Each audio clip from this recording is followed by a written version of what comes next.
Salve, salve investidores! Sejam muito bem-vindos. Eu sou o Gustavo e você está no canal Fazenda de Renda.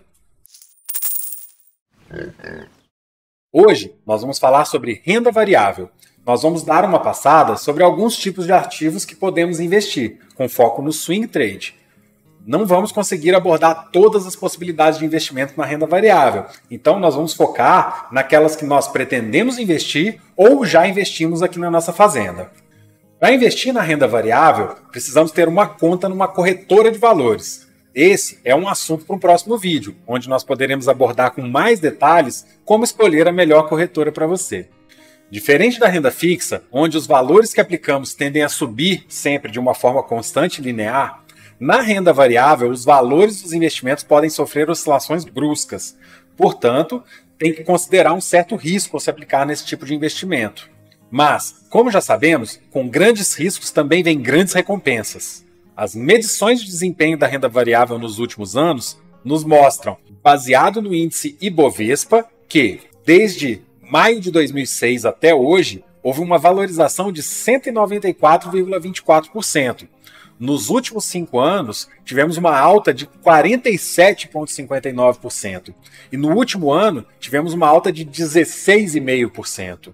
Considerando que o Ibovespa é um índice que mede a média geral, escolhendo boas ações é possível oferir ganhos muito superiores a isso. Investir em renda variável tem que ser para longo prazo. É aí que vamos ver os resultados acontecendo. Por exemplo, se pegarmos uma gigante do nosso mercado, a Vale, em um ano ela registra uma queda de 3,04%. Em 5 anos, uma alta de 28,7%. E desde 2008, uma alta de 7.498%. Outro exemplo é a B3, sempre acima do Ibovespa. Em um ano, ela registra uma alta de 32,73%. Em 5 anos, alta de 76,92%. E desde 2000, uma alta de 284,33%. Os riscos de se investir na renda variável, obviamente, podem ser minimizados, utilizando de estratégias de investimento muito bem definidas.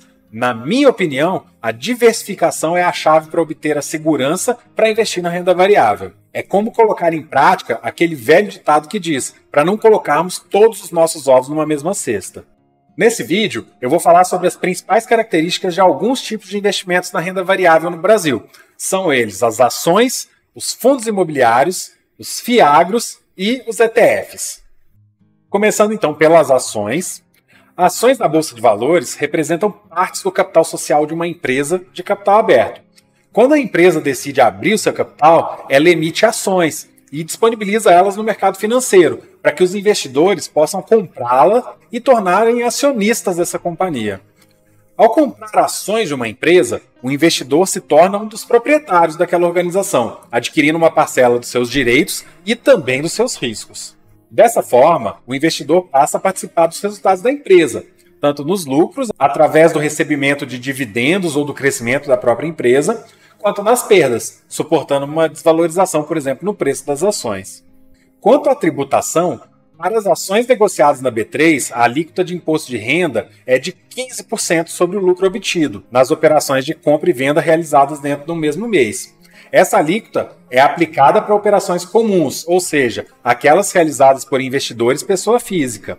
Vale destacar que há uma isenção de imposto de renda para vendas de ações até o limite de R$20 mil no mês. Para operações de day trade, por exemplo, que é a compra e venda no mesmo dia, a alíquota de imposto é de 20% e não entra naquela isenção dos 20 mil por mês.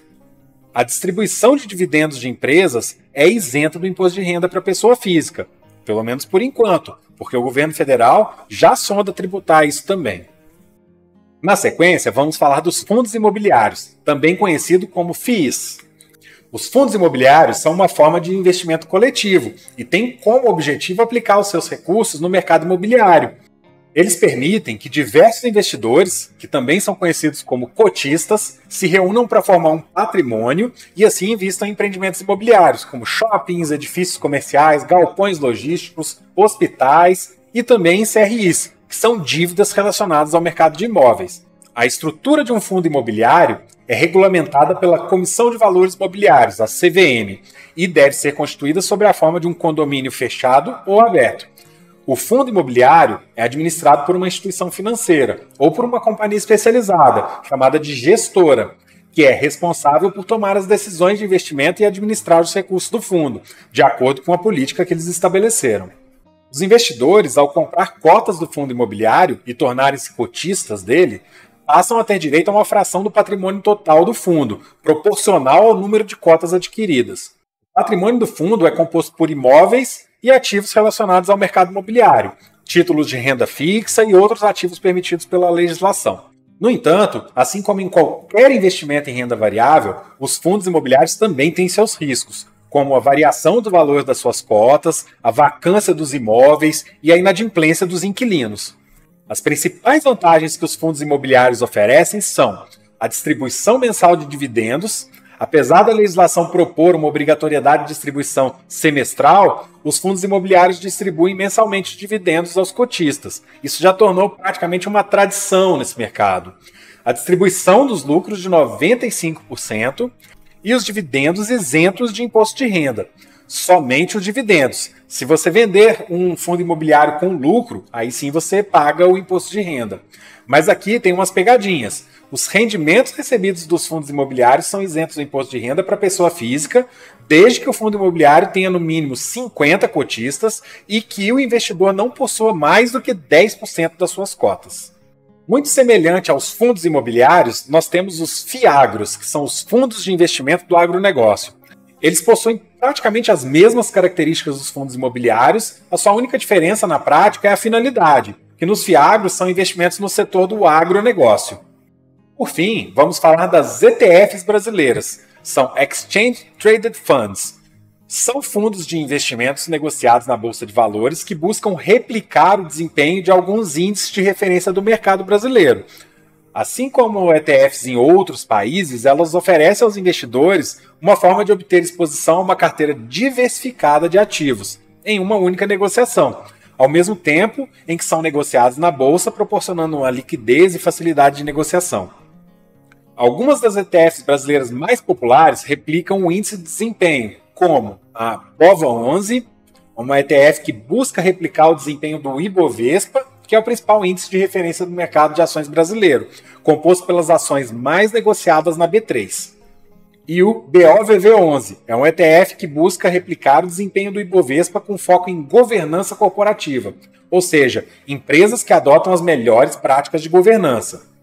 Quanto à tributação, as ETFs negociadas na B3, a alíquota de imposto é de 15% sobre o lucro líquido obtido nas operações de compra e venda realizadas dentro do mesmo mês.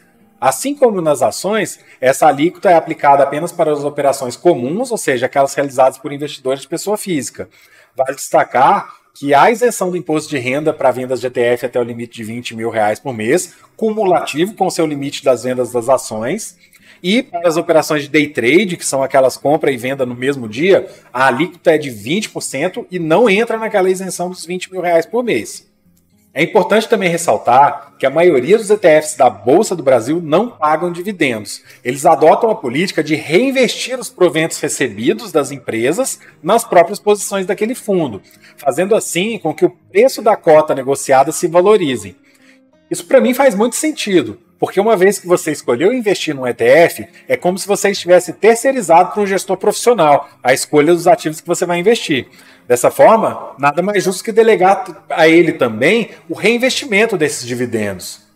A partir de 30 de janeiro de 2023, a B3 passou a permitir a listagem de ETFs que pagam dividendos na Bolsa. Contudo, o pagamento dos proventos só valerá para os fundos listados a partir dessa data e não muda para os anteriores.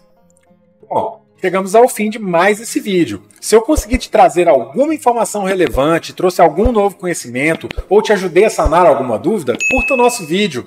Para ficar sempre ligado em mais vídeos com conteúdos como esse, sempre relacionado ao mundo dos investimentos, inscreva-se no nosso canal e ative o sininho para ser notificado sempre que publicarmos novos vídeos.